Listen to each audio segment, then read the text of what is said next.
जैसा हम सोचते हैं वैसा ही हम लोग बन जाते हैं। अगर हम अच्छा सोचते हैं तो हमें हमारे आसपास के लोग भी अच्छे ही लगते हैं, और अगर हम बुरा सोचते हैं तो हमें हमारे आसपास के लोग भी बुरे ही नजर आने लगते हैं। आइए इन बातों को एक कहानी के माध्यम से समझते हैं। बहुत समय पहले की बात है। एक बार एक गुरुजी गंगा किनारे स्थित एक गांव में अपने शिष्यों के साथ विश्राम कर रहे थे। तभी एक राहगीर उनके पास आया और उनसे पूछा, महाराज, इस गांव में कैसे लोग रहते हैं? दरअसल मैं अपने मौजूदा निवास स्थान से कहीं और जाना चाहता हूँ। गुरुजी बोले, जहाँ तुम अभी रहते हो वहाँ किस प्रकार के लोग रहते हैं? राहगीर बोला, मत पूछिए महाराज, वहाँ तो एक से एक कपटी, दुष्ट और बुरे लोग बसे हुए हैं। गुरु जी बोले, इस गांव में भी बिल्कुल उसी तरह के लोग रहते हैं, कपटी, दुष्ट और बुरे। ये सुनकर राहगीर आगे बढ़ गया। कुछ समय बाद एक दूसरा राहगीर वहां से गुजरा। उसने भी गुरु जी से वही प्रश्न पूछा, मुझे किसी नई जगह में रहना है, क्या आप बता सकते हैं कि इस गांव में कैसे लोग रहते हैं?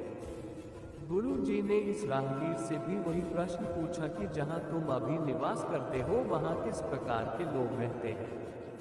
तो राहगीर बोला, जी, वहां तो बड़े सभ्य, सुलझे और अच्छे लोग रहते हैं। तुम्हें बिल्कुल उसी प्रकार के लोग यहाँ भी मिलेंगे, सभ्य, सुलझे और अच्छे। गुरुजी ने अपनी बात पूर्ण की और दैनिक कार्यों में लग गए। पर उनके शिष्य ये सब देख रहे थे, और राहगीर के जाते ही उन्होंने पूछा, क्षमा कीजिएगा गुरुजी, पर आपने दोनों राहगीरों को एक ही स्थान के बारे में अलग अलग बातें क्यों बताई? गुरुजी गंभीरता से बोले, शिष्यों, आमतौर पर हम चीजों को वैसे नहीं देखते हैं जैसी वे हैं, बल्कि उन्हें हम ऐसे देखते हैं जैसे कि हम खुद हैं। हर जगह हर प्रकार के लोग होते हैं, ये हम पर निर्भर करता है कि हम किस तरह के लोगों को देखना चाहते हैं। एक समय की बात है, एक बार एक राजा था।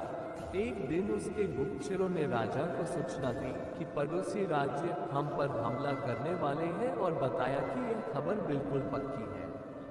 आगे गुप्तचरों ने बताया कि सिर्फ 3 दिनों के अंदर पड़ोसी राज्य अपनी विशाल सेना के साथ हम पर हमला कर देगा, और उनकी सेना इतनी बड़ी है कि उनका सामना करना हमारे लिए बहुत मुश्किल है। ये सुनकर राजा बेहद चिंतित और परेशान हो गया। राजा ने तुरंत सभा बुलाई और सभी लोगों से सलाह मांगी कि अब हम लोगों का मरना तय है। अगर किसी व्यक्ति के पास कोई सुझाव है तो वह बता सकता है। राजा के चतुर मंत्री ने कहा, महाराज, अब जब बात जान पर आ गई है तो इसका एकमात्र उपाय है कि हमें आज, अभी और इसी वक्त ही पड़ोसी राज्य पर हमला कर देना चाहिए। राजा बोला, मंत्री जी, हमारी सेना बहुत छोटी है, हम उनका मुकाबला कैसे कर पाएंगे? तो मंत्री बोला, पड़ोसी राज्य अभी युद्ध के लिए तैयार नहीं है। अभी उस राज्य पर हमला कर दे तो वो संभल नहीं पाएंगे और हमारे जीतने की कुछ तो संभावना बनेगी। वैसे भी हम पर हमला होने वाला है और उनकी इतनी विशाल सेना से हम यूं ही मरने वाले हैं। और महाराज, वो वैसे भी हमें 3 दिन बाद मारने वाले हैं, तो क्यों ना कुछ न करने से हम ये कर सकते हैं। राजा को बात थोड़ी अच्छी लगी। उसने तुरंत अपनी सेना को तैयार होने का आदेश दिया और उस राज्य के नागरिक भी सेना के साथ जुड़कर युद्ध में चले गए। जो पड़ोसी राज्य था, वहां पर पहुंचने के लिए एक पुल पार करना होता था। जैसे ही वो सेना पुल पार करके उस राज्य में घुस गई तो राजा ने कहा, हम अपने पड़ोसी राज्य में घुस चुके हैं। अब ये जो पुल है, इस पुल को जला दो। और जलाने के बाद सेना को बोल दिया, हमारे पास में अब और कोई ऑप्शन नहीं है सिवाय लड़ने के। अब हम या तो लड़ के जीत ले या फिर हम यहाँ पर मर जाए, क्योंकि हमारे पास अब भागने का कोई ऑप्शन नहीं है। ये सब सुनकर सभी सैनिक अपनी पूरी क्षमता के साथ लड़े और उन्होंने पड़ोसी राज्य की बड़ी सेना को हरा दिया। इस कहानी से हमें ये सीख मिलती है कि जब हमारे पास में दूसरा प्लान नहीं होता है और हमारे पास में सिर्फ एक प्लान होता है, तब उसके पूरे होने की संभावना बहुत अधिक होती है। मतलब जब हमारे पास में रास्ता सिर्फ एक होता है कि ये अगर नहीं किया तो मर जाएंगे, बर्बाद हो जाएंगे, तो संभावना बढ़ जाती है उसमें कामयाब होने की। दोस्तों, हर कामयाब इंसान के जीवन में एक वक्त आता है जब उसको लगता है कि अब अगर मैंने कुछ नहीं किया तो बर्बाद हो जाऊंगा, लेकिन सूझबूझ और धैर्य के साथ लक्ष्य को प्राप्त किया जा सकता है। रात को 11 बजे एक घर पर डोरबेल बजी। दरवाजा खोला तो देखा एक वृद्ध आदमी हंसते हुए हाथ में एक चिट्ठी लिए खड़े थे।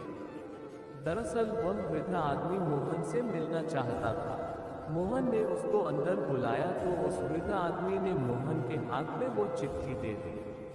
मोहन ने वह चिट्ठी पढ़ी और उस ऑटो वाले को वापस जाने को बोला जिससे वह वृद्ध आदमी आया था। उस चिट्ठी में मोहन के पिता ने मोहन को उस वृद्ध आदमी की मदद करने को कहा था। वृद्ध आदमी ने मोहन से कहा कि आपके पिताजी ने बोला है कि आप मेरा काम जरूर करवा दोगे। मोहन ने भी उस वृद्ध आदमी को भरोसा दिलाया और खाना खिलाकर सोने के लिए बिस्तर लगा दिया। दरअसल बात यह थी कि उस वृद्ध आदमी के लड़के की सड़क दुर्घटना में मौत हो गई थी। बेटे की मौत के बाद उस आदमी को दैनिक खर्चों के लिए पैसों की जरूरत पड़ने लगी। उसके बेटे का डेथ क्लेम किसी कागज की वजह से रुक गया था, जिसे पूरा करने के लिए दिल्ली जाने की जरूरत थी। वो वृद्ध आदमी कभी भी अपने गांव से बाहर नहीं निकला था, इसलिए उसको दिल्ली जाने में डर लग रहा था। उनके पुराने बॉस ने सहायता करते हुए उन्हें दिल्ली में अपने बेटे मोहन के पास भेजा। अगले दिन सुबह मोहन ने अपने ऑफिस से छुट्टी ली और उस वृद्ध आदमी का पूरा काम करवा दिया। काम पूरा होने के बाद मोहन ने उस वृद्ध आदमी की टिकट भी करवाए और उसको एक मिठाई का डिब्बा भी दिया था। उस वृद्ध ने मोहन को हाथ जोड़कर धन्यवाद दिया और कहा, बेटे तुम्हारे पिता धन्य है जो उन्हें तुम्हारी जैसी औलाद मिली है। उस वृद्ध सज्जन ने मोहन से कहा, बेटा अपने पिता के लिए कोई संदेश देना चाहते हो तो उन्हें दे दे। तब मोहन से कहा कि अंकल मैं वो मोहन नहीं हूँ जिन्हें आप ढूंढ रहे थे। मोहन ने कहा कि जब वह उस चिट्ठी को पढ़ रहा था तो उसमें मोहन के नंबर थे और उसने उन नंबर पर कॉल किया तो पता चला मोहन यहाँ दिल्ली में नहीं है और कुछ दिनों बाद लौटेगा। उस वृद्ध आदमी ने हैरान होते हुए पूछा, बेटा तुमने मेरे लिए इतनी तकलीफ क्यों उठाई? मोहन ने कहा, मैं आपकी उम्मीद और तकलीफ को देखकर मना नहीं कर पाया। इतना सुनकर वृद्ध भावुक हो गए और नम आंखों के साथ यह कहते हुए अपनी बस की ओर चल दिए कि कौन कहता है कि भगवान नहीं होते हैं। मोहन भी भारी मन से लेकिन सुकून के साथ खुद पर गर्व करते हुए अपने घर की तरफ चल पड़ा। उस दिन मोहन को बहुत सुकून भरी नींद आई थी। दोस्तों, भगवान ने इस संसार में सबको मदद करने की सामर्थ्य नहीं दी है, इसलिए कई लोग चाहकर पर भी मदद नहीं कर पाते हैं। लेकिन यदि आपको भगवान ने इस काबिल बनाया है तो ये जिम्मेदारी आप जरूर निभाएं। जब जीवन को पलट कर देखोगे तो सिर्फ ऐसी ही कहानियों की वजह से आपको अपने जन्म पर गर्व होगा।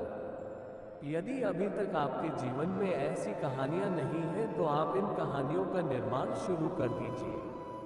किसी ने क्या खूब कहा है, मदद करने के लिए केवल धन की जरूरत नहीं होती, उसके लिए एक अच्छे मन की जरूरत होती है।